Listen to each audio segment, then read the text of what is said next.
오늘 하나님의 선물 마태복음 122번째 시간으로 실족하게 하는 일이라는 제목으로 우리 하나님 말씀 함께 나누도록 하겠습니다. 예수님이 이 땅에서 떠나실 날이 점점 가까이 다가오고 있을 때 주님은 대중들에게서 이제 벗어나서 이제 제자들을 집중적으로 훈련시키는 것에 온 힘을 집중하고 계셨습니다. 그 제자들을 향한 주님의 관심은 주님을 향한 메시지들을 잘 들어보시면 천국에 합당한 사람들로 만들기 위해서 주님께서 계속 제자들을 훈련하시는 거 볼 수 있어요. 근데 제자들의 상태는 어땠는가? 우리가 지금 마태복음의 3분의 2 지점까지, 그러니까 122번째까지 우리가 다뤄왔는데 그동안 봐온 제자들의 그 상태는 어떤 상태인가 본다면 항상 스승을 실망시키는 제자들이다. 이렇게 정의 내릴 수 있을 만큼 제자들은 2% 부족한 사람들이 아니고 한 92%쯤 부족한 사람들이었다는 겁니다. 그럼에도 불구하고 예수님은 포기하거나 실망하거나 하지 않으시고 넘어지는 제자 있으시면 일으켜 주시고 또 실수하는 제자 어루만져 주시고 낙심하는 제자들은 끝까지 위로해 주셨다 하는 거죠. 자, 오늘 마태복음 18장에 넘어오면서 주님은 제자들에게 굉장히 중요한 교훈을 또 주시고 계신데 우리 먼저 1절 말씀 다 같이 한번 읽어보겠습니다. 1절 시작. 그때 제자들이 예수께 나와 이르되 천국에서는 누가 크니까? 자, 여기 그때라고 시작했는데 이때는 언제냐? 예수님께서 십자가에 못 박히실 때가 가까이 온 때라는 뜻입니다. 그러니까 예수님이 십자가에 못 박혀 돌아가실 때가 가까운 때에 제자들이 질문을 했다는 거예요. 뭔가를 지금 극명하게 대조시키고 있는 겁니다. 예수님이 빌립보 가이사랴에서 교회를 제정하신 다음에 제자들에게 인자가 고난을 당하고 십자가에 못 박혀 죽고 3일 만에 살아나야 하리라 하는 것을 비로소 말씀하셨는데 또 변화산 사건 이후에도 산에서 내려오셔서 인자가 고난 당해야 한다 하는 걸 또 말씀하셨어요. 그 제자들이 두 번이나 이런 얘기를 들었으면 우리 같으면 이런 얘기를 들으면 생각을 그렇게 해야 되겠죠. 주님이 굉장히 험한 길을 가셔야 되나 보다. 그럼 우리도 주님과 함께 기도로서 이걸 잘 준비해야 되겠다. 뭐 이런 생각을 해야 마땅하지 않습니까? 근데 제자들의 관심은 질문하는 걸로 봐서는 제자들의 관심이 지금 전혀 엉뚱한 데 있었다는 거예요. 다른 복음서에 보시면 제자들이 그 북쪽 지역 가이사랴 빌립보 지역에서 갈릴리 지역으로 다시 내려오면서 노중에 계속 사람들이 논쟁이 붙었다. 제자들과 논쟁이 붙었다는 거예요. 그래서 결국 그 논쟁의 연장선상에서 갈릴리에 도착했을 때 주님께 물어본 거예요. 천국에서는 누가 큰 자입니까? 이렇게 물어봤다는 거예요. 그러니까 이런 질문이 나온 이유는 제자들 중에 누가 서열이 높은가를 오는 길 내내 제자들이 논쟁이 붙었었기 때문에 결국 이런 식으로 질문이 나오게 된 겁니다. 왜 이런 논쟁이 붙었느냐? 주님께서 어디 갈 때마다 데려가는 제자가 정해져 있습니다. 그게 누구냐? 베드로, 야고보, 요한. 그러니까 빅3 제자들만 맨날 이제 데리고 다니시는데 그 변화산에 올라가서 주님의 영광을 보고 내려왔잖아요. 이 세 명만 또 데려가신 거예요. 근데 내려와가지고 이 세 명의 제자가 주님의 영광을 보고 거기서 누굴 봤습니까? 모세도 보고 엘리야도 보고 갑자기 구름이 덮이더니 하나님의 음성도 들은 거예요. 이거 너무나 놀라운 체험을 한 겁니다. 여러분들 지금 뭐 표정 하나 안 변하시는데 여러분 여기 구름 덮이고 하나님의 음성이 갑자기 들리면 여러분 다 쓰러져요. 바닥에 그냥 붙어야 돼요. 진짜 엄청난 걸 경험한 거예요. 그들이 모세하고 엘리야가 막 서 있고 난리 부르스를 친 거예요. 거기서 그걸요 딱 3명만 보고 내려온 거예요. 그러니까 그걸 내려와가지고 얼마나 또 무용담을 또 얘기를 했겠습니까? 야야 우리가 산에 올라갔는데 예수님이 태양빛같이 빛나가지고 눈이 부셔가지고 눈을 뜰 수가 없더라. 얼굴이 보이지도 않더라. 너무 밝아서. 그러더니 모세와 엘리야 형님이 갑자기 나오셔가지고 조상님들이 나왔으니까 얼마나 대단합니까? 그러더니 하나님이 우리 스승님한테 이는 내 사랑하는 아들이요 내 기뻐하는 자다. 너희는 그의 말을 들어라. 뭐 이런 얘기까지 음성을 들었으니 니네 그런 음성 못 들어봤지. 구름이 새까맣게 빽빽 해가지고 막 그냥 눈을 뜰 수가 없고. 근데 거기서 주님은 막 밝게 빛나고 막 모세 형님이 어떻게 생겼냐면 막 이런 거 얘기한 거예요. 그러니까 자기들은 생전 경험해보지도 못한 걸 얘기하니까 저 세 사람의 제자가 진짜 수제자긴 수제자인가 보다. 그런데 내려왔더니 주님이 성전세 세금 사건이 있었잖아요. 거기서 주님이 누구의 세금을 내주냐면 주님의 성전세와 베드로의 성전세만 내준 거예요. 그럼 야고보와 요한은 왜 성전세를 안 내주셨을까? 그러면 생각해 보니까 진짜 베드로가 가장 큰 자인가 보다. 베드로가 제일 수제자인 거거든. 아닌데 요한이 주님을 더 사랑하는데 요한이 더 사랑하는 제자고 요한이 더 클 것 같은데 뭐 이런 논쟁이 붙은 거예요. 그래서 결국 이거를 결론을 내자 그래가지고 주님께 묻기를 완곡하게 물어본 겁니다. 주님 천국에서는 누가 제일 커요? 그러니까 관심은 다른 데 있는 거죠. 이 중에 누가 제일 수제자고 누가 제일 큰가 있는데 완곡하게 물어봤다는 거예요. 그러니까 주님은 제자들의 이 서열 다툼을 노중에서 그러니까 오는 내내 그 얘기하는 걸 듣고 계셨던 거예요. 그러면서 천국에서 누가 큰 자인가 하는 걸 가르쳐 주셨는데 여러분 2절에서 4절 주님의 대답을 한번 읽어보겠습니다. 2절에서 4절 시작. 예수께서 한 어린아이를 불러 그들 가운데 세우시고 이르시되 진실로 너희에게 이르노니 너희가 돌이켜 어린아이들과 같이 되지 아니하면 결단코 천국에 들어가지 못하리라. 그러므로 누구든지 이 어린아이와 같이 자기를 낮추는 사람이 천국에서 큰 자니라. 아멘. 자, 주님의 답은 뭐냐? 너희들 누가 큰가를 자꾸 논의하고 뭐 대결을 하고 싶은 모양인데 천국에서 가장 큰 자가 누구냐? 어린아이다, 어린아이. 그러니까 주님이 우리 이서 정도 되는 아이를 잠깐 나와봐. 그래가지고 이렇게 서봐. 딱 세우시더니 얘가 천국에서 가장 큰 자야. 그렇게 얘기하셨다는 거예요. 그러면 천국에서 가장 큰 자가 나이가 어리면 되는 건가요? 나이만 어리면 되겠습니까? 여러분 고린도전서에 보면 이 땅에서 어떻게 믿느냐에 따라서 천국에서 상급이 달라진다고 나옵니다. 그래서 각자의 공력대로 공적대로 천국에서 상이 있는데 예수 그리스도의 터 위에 각자 금이나 은이나 보석이나 이런 걸로 공적이 쌓여지면 여기서 공적이라는 건 뭐냐면 건설하다라는 뜻이에요. 건물을 세운다라는 뜻입니다. 그러니까 예수 그리스도의 터 위에 공적을 쌓는다는 거잖아요. 터라는 건 기초. 그러니까 기초는 예수 그리스도의 구원이죠. 그 십자가 구원 사역 위에 내가 무언가를 쌓느냐. 그러니까 구원은 다 받는다는 거예요. 예수 그리스도의 터 위에 쌓는 거니까. 근데 얼마나 견고한 건물을 세우느냐가 그의 상급이라는 거예요. 그런데 금이나 은이나 보석 같은 걸로 세우면 불에 타지 않는다. 그런데 나무나 지푸라기 같은 걸로 세우면 불에 홀랑 탄다는 거예요. 그럼 남는 게 뭐가 있겠냐? 그 고린도전서가 그걸 얘기하는 거죠. 그래서 공적이 만약에 불타면 해를 받으리라. 그 해를 받는다는 거 구원은 받지만 불 가운데서 불에 막 타면서 구원을 받는다는 거예요. 그럼 공적이 뭐냐? 그건 내가 집을 세웠다는 거예요. 그러니까 여러분들 이런 구절을 들으면 신앙생활하면서 그래 내가 천국에 내 공력을 잘 쌓아야지, 공적을 쌓아야지, 상급을 많이 쌓아야지. 그걸 위해서 이제 열심을 내려고 하실 겁니다. 그러면 뭐 헌금 많이 하고 이 땅에서 봉사 많이 하고 헌신 많이 하면 공적이 쌓일까요? 그 여러분들이 그 돈 많이 내시면 천국에 이렇게 막 돈이 막 쌓이겠습니까? 돈도 안 탈 거 아니에요. 지푸라기 아니니까. 그럼 돈이 막 쌓일까요? 그럼 내가 이 땅에서는 멸시와 천대를 받았으나 천국에 가서는 내가 럭셔리하게 살아야지. 천국에 그냥 내가 돈 막 팡팡 쓰면서 그렇게 살아야지. 여러분 천국 가면 뭘 이렇게 우리가 이렇게 돈 내고 사 먹어야 될까요? 천국이 그런 곳일까요? 우리는요 이게 뭔지 잘 모르는 거예요. 그래서 세속성에 너무 길들여져 있기 때문에 그 천국에서도 받을 상을 세속적인 관점으로 생각을 합니다. 근데 주님께서 제자들에게 누가 크냐고 물어보시니까 야 돌이켜 어린아이들과 같이 되지 않으면 천국에 들어갈 수 없어. 결단코 천국에 들어가지 못한다. 중요한 건 뭐냐면 돌이키라는 거예요. 너희들 제자들 지금 뭐 누가 더 높으냐 서열 싸움하고 실력 대결하고 있는 것 같은데 돌이켜라. 그렇게 해선 천국에 못 들어간다는 거예요. 어린아이처럼 돼야 된다.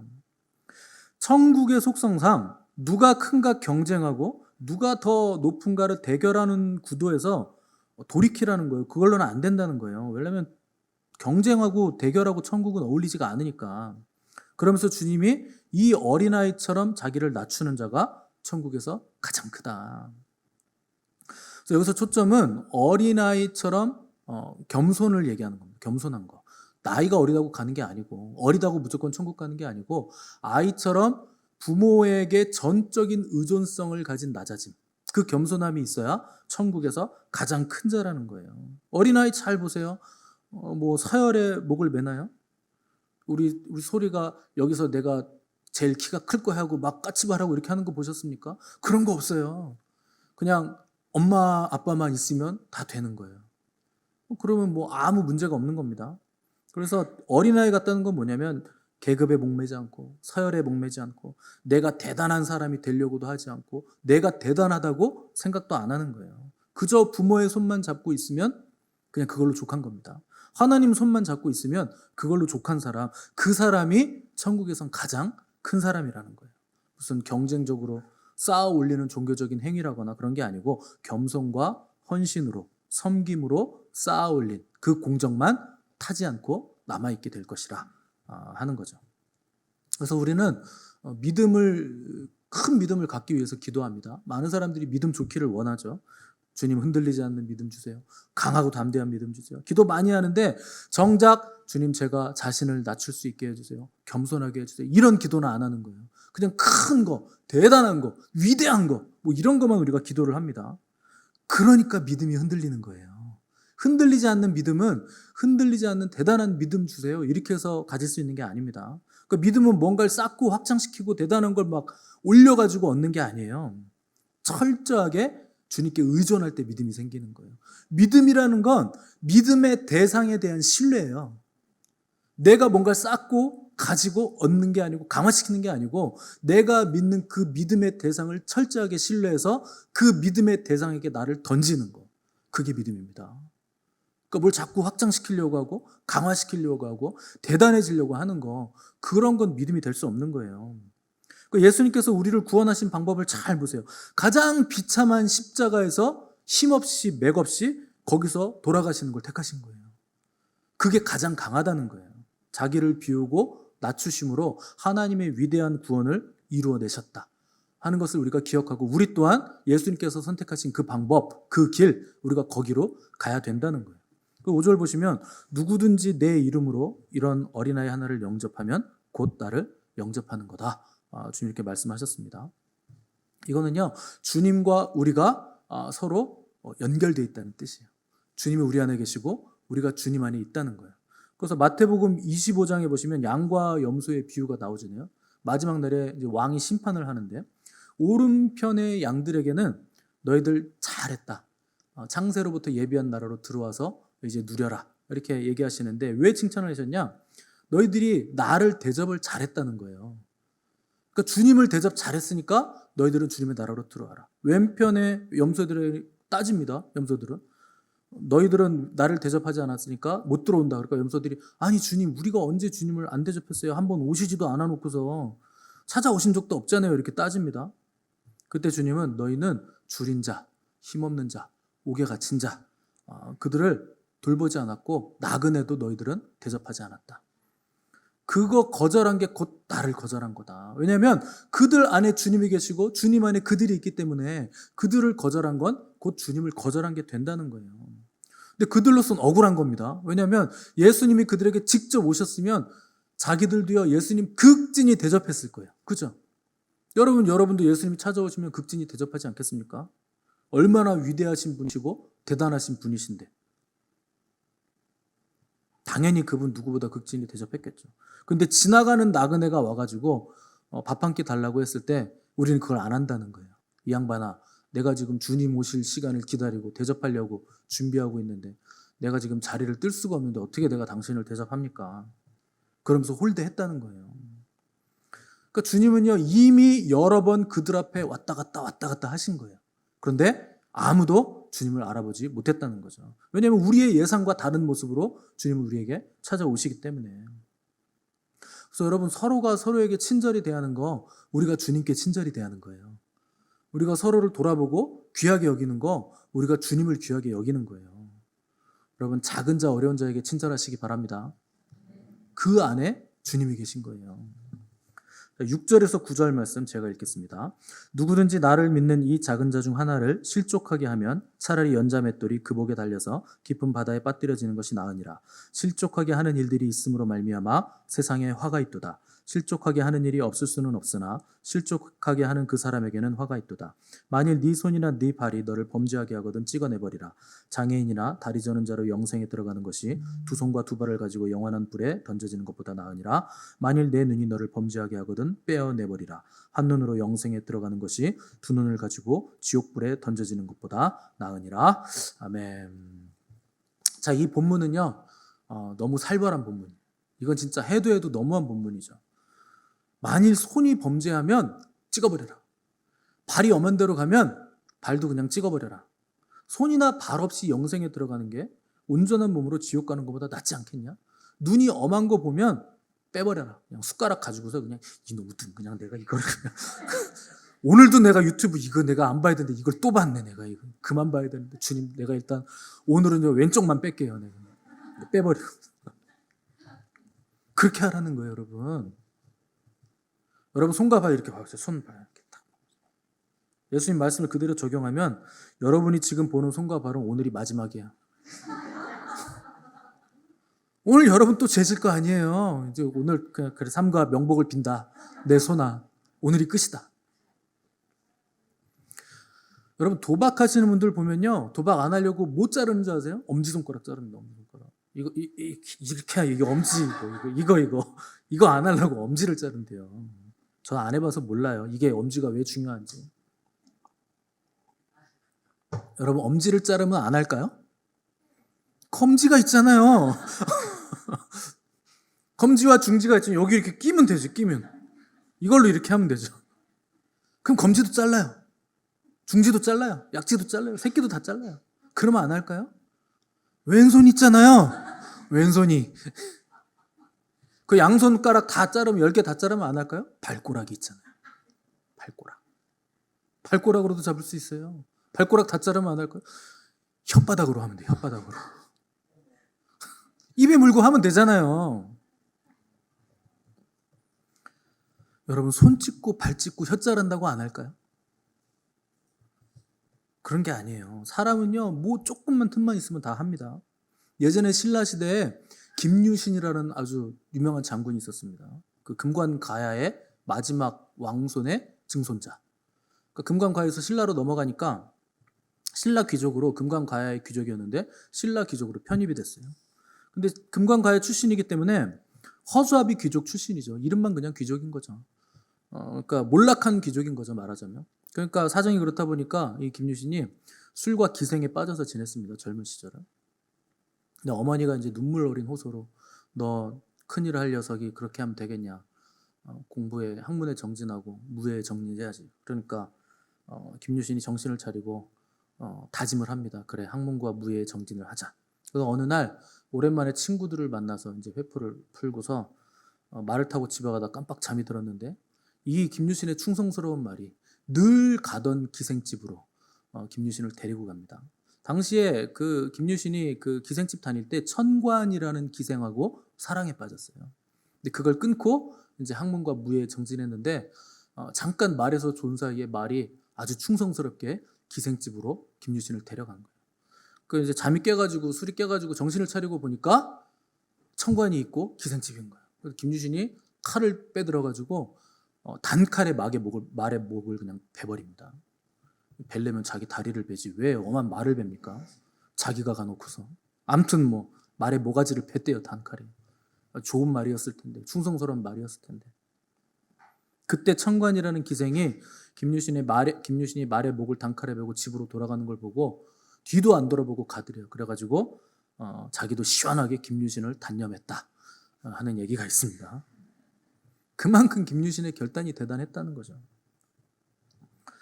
여러분 지난주 설교에서 우리가 예수님이 성전세를 내는 걸 우리가 살폈어요. 근데 원래 예수님은요 성전세를 내실 필요가 없어요. 그런데 왜 내셨습니까?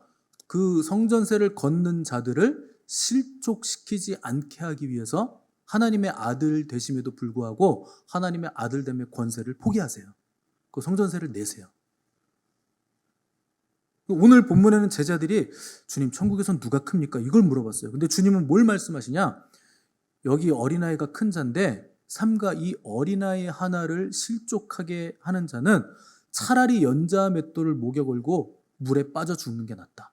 이렇게 얘기하십니다. 그러니까 지난주 설교 주제가 실족함이 있는 거예요. 예수님이 내가 저 사람들 실족시키지 않게 하기 위해서 성전세를 낸다 하는 실족함에 대한 주제가 있는 것이고 오늘 설교 내용도 본문 내용도 실족시키지 말아야 된다는 주제로 지금 연결되고 있는 겁니다. 지금 연결 구성이 이렇게 되는 거예요. 그런데 실족시키는 그 사람에게는 화가 있대요. 7절 보시면 실족하게 하는 일이 없을 수는 없으나 실족하게 하는 그 사람에게는 화가 있도다. 여러분, 실족하게 하는 걸로 따지면 우리는 연잠에 또 100개씩은 목에 걸고 벌써 다 물에 들어갔어야 돼요. 그죠? 아니에요? 여러분, 누구 실족하게 한 적 없어요? 100개가 뭡니까? 한 3000개씩은 목에 걸었겠죠. 몇 년을 살았는데. 예전에 제가 그 부교육자 때 전도사 시절에 제가 사역하는 모습을 보고 실족하신 분들이 있습니다. 저랑 친하지도 않고 말도 안 했는데 대화도 별로 안 해요. 근데 제가 사역하는 모습을 보고 실족했대요. 그래서 나중에 이제 미안하다 저한테 사과를 했는데 도대체 뭐가 미안하고 왜 실족했냐고 그랬더니 나는 모른다. 그냥 그랬다. 뭐 이런 억울한 일이 있어요? 여러분, 오늘 말씀 보세요. 실족하게 하는 일이 없을 수는 없으나 실족하게 하는 그 사람에게는 화가 있도다. 그러면 실족하게 한 그 사람은 화가 없고요. 실족시킨 저한테 화가 있다는 거예요. 아니, 내가 뭘 했습니까? 근데 주님은요, 저한테 화가 있다는 거예요. 이거 얼마나 억울해요? 그래서 아니, 도대체 뭐가 실족할 만했냐 그랬더니 그냥 너무 잘해서 화가 났대요. 그러면 내가 뭐 사역을 못 해야 돼요? 설교 그냥 준비 안 하고 대충 해야 됩니까? 찬양인도 그냥 음치처럼 뭐 이렇게 불러야 됩니까? 뭐 사후장처럼 우리 엄마 욕하지 마 뭐 이런 거 해야 됩니까? 그럼 잘해야 되는 거예요? 못 해야 되는 거예요? 뭐 어떻게 하면 실족을 안 합니까? 이거 얼마나 억울해요. 여러분도 그렇지 않습니까? 나는 그런 의도로 얘기한 게 아닌데 상대방이 내 말을 잘못 알아들었어요. 뭐 머리가 나빠서 잘못 알아들었든 뭐 당시에 자기가 상태가 안 좋아서 잘못 알아들었든 그 얘기 잘못 알아들어 놓고 나중에 실족했대. 그럼 오늘 메시지에 어떻게 되는 거예요? 실족하게 하는 일이 없을 수는 없으나 실족하게 하는 그 사람에게는 화가 있도다. 상대방이 잘못 알아들었는데 내가 말한 것 때문에 실족했으니까 나한테 화가 있다는 거예요. 이거 얼마나 억울합니까? 여러분, 그럼 우리가 어떻게 해야 될까? 다시 성전세 사건을 생각을 한번 해보세요. 예수님이 성전세 사건을 통해서 이미 우리에게 실족함에 대한 메시지를 주셨어요. 여러분, 당시 세금을 거두러 온 가버나움에 온 세관들은 성경에서 이때 딱 한 번만 등장하죠. 누군지 이름도 몰라요. 나이도 몰라요. 어디 출신인지도 모릅니다. 근데 성전세 사건에서 딱 한 번 등장하는 성경에서 보면 조연 중에 조연들이죠.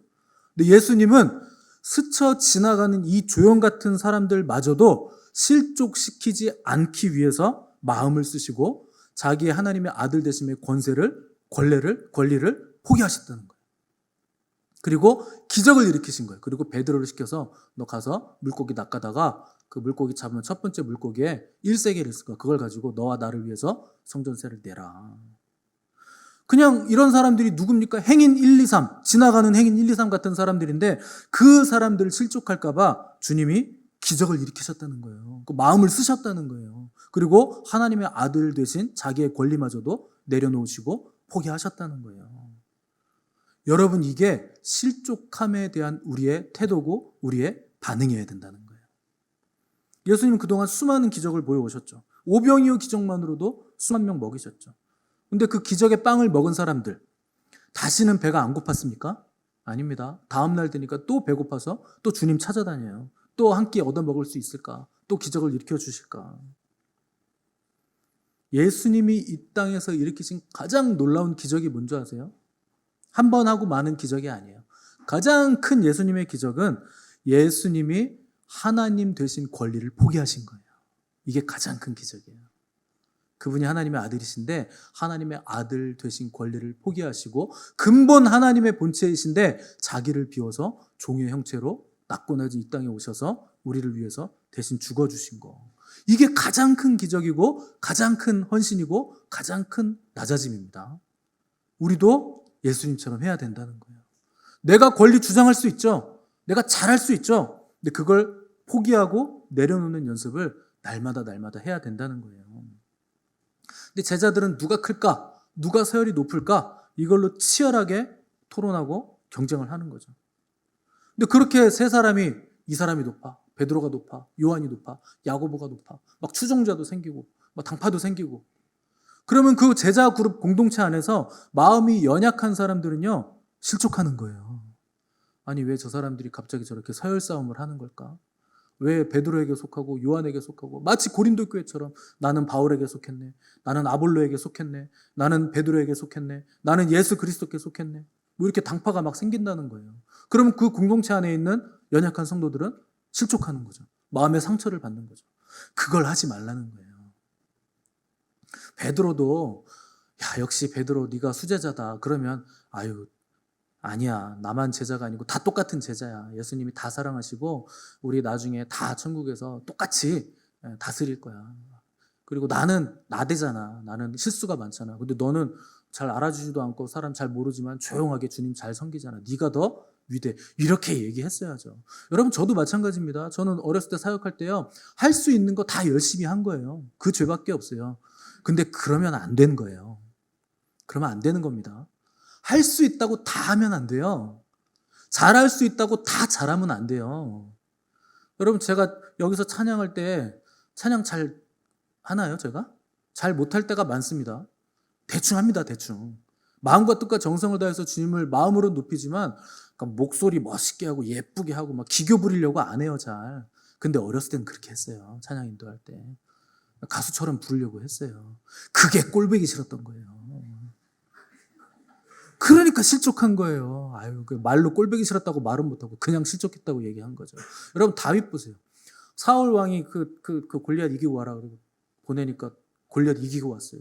그다 으쓱해가지고 또 사람들이 사울은 천천히요, 다윗은 만만이다. 이게 빌보드 차트 1위야 당시 막 다 그 노래 부르고 다니니까 어깨가 그냥 어깨뽕이 올라간 거죠. 그러니까 사울 왕이 그게 꼴보기 싫은 거예요. 그래서 너 저기 블레셋 가가지고 전쟁하고 와, 죽이려고. 그랬더니 전쟁 나갈 때마다 이기는 거예요. 한 번도 안 지고, 그것도요, 성경에 보면 크게 이겼더라. 크게 이겼더라. 아니, 좀 대충 작게 이기고 와도 되잖아요. 다윗은요, 근데 그런 게 없어요. 무조건 크게 이기는 거예요. 최선을 다해서 내가 할 수 있는 최대로. 사울이요, 그게 꼴보기 싫은 거예요. 저놈은 하는 것마다 잘해. 그러니까 다윗도 문제 있는 겁니다. 무조건 잘할 수 있다고 다 잘하면 안 되는 거예요. 심약한 사람들 배려를 해주라는 거죠. 옆에 못하는 사람이 있는데 내가 혼자 잘해버리면 이 사람은 못나지잖아요. 그거를 주님이 너희들 신경을 써라. 네 권리를 포기해라. 잘할 수 있다고 잘하지 마라. 누릴 수 있다고 누리지 마라. 할 수 있다고 하지 마라. 나도 하나님의 아들의 권리가 있고 권세가 있지만 나는 내 권리를 포기했다. 너희들도 그렇게 해야 된다 하는 걸 이 성전세 사건을 통해서 우리에게 보여주신 거죠. 10절 보시면, 삼가 이 작은 자 중에 하나도 업신여기지 말라. 너희에게 말하노니 그들의 천사들이 하늘에서 하늘에 계신 내 아버지의 얼굴을 항상 배옵느니라. 아멘. 자, 10절 시작에 삼가라는 단어가 있죠. 삼가. 이게 헬라어로 호라우인데 관찰하다라는 뜻이에요. 그러니까 여러분, 뭐 하라는 겁니까? 관찰해라. 관찰해라. 삼가라. 이 작은 자 중에 하나도 업신여기지 말라. 그러니까 우리가 봤을 때 별 볼 일 없는 사람 있죠. 그 사람도요, 잘 보고 관찰하라는 거예요. 어디가 연약한가? 아프진 않은가? 저 사람 이런 건 장점이네. 저 사람 부족한 거. 다가가서 뭐 도와줄 수 있는 거 없나 물어보기도 하고, 잘 관찰해서 업신여기지 말라는 거예요. 왜냐하면 그들의 천사들이 하늘에서 하늘에 계신 하나님의 얼굴을 항상 뵙기 때문에, 너무나 귀한 존재들이기 때문에 그렇게 하라는 거예요.